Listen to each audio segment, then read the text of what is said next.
और अब जिक्र वबाई सूरत हाल का। दुनिया भर में ओमिक्रॉन के संगीन वार आलमी इदारा सेहत ने खबरदार कर दिया।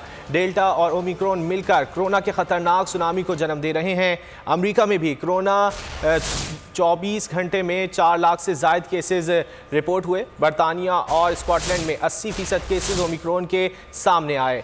अमरीकी माहिरीन का कहना है कि कोरोना केसेस में तेज़ी से इजाफा हैरत अंगेज़ है। अमरीका और यूरोप में मज़ीद कई हज़ार फ़्लाइट्स मनसूख कर दी गईं।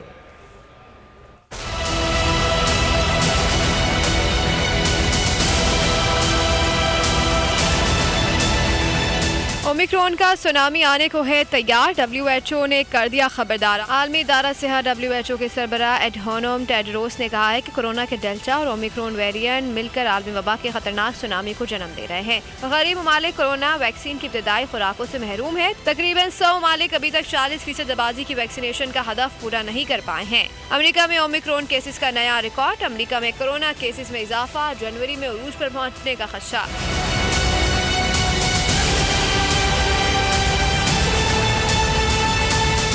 डॉक्टर फाउची ने खदशा जाहिर किया है कि जनवरी 2022 के आखिर तक अमेरिका में कोरोना केसेस में इजाफा उरूज पर होगा। भारत में भी ओमिक्रॉन वेरिएंट के केसेस की तादाद 1000 के करीब हो गई है। मुंबई में ओमिक्रॉन के फैलाव को रोकने के लिए दफा 144 में 4 जनवरी तक तौसी कर दी गई। स्कॉटलैंड और फ्रांस में सूरत हाल संगीन। 24 घंटे में स्कॉटलैंड में ओमिक्रॉन के 80% और फ्रांस में 2,08,000 से ज्यादा केसेस सामने आए। स्पेन ने कोरोना के बढ़ते केसेस के बावजूद करंतना की मुद्दत कम करके 7 रोज कर दी।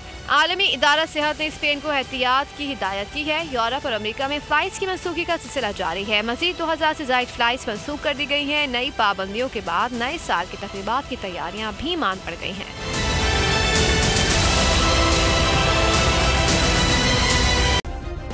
सब्सक्राइब करें और बेल दबाएं ताकि कोई खबर रह न जाए।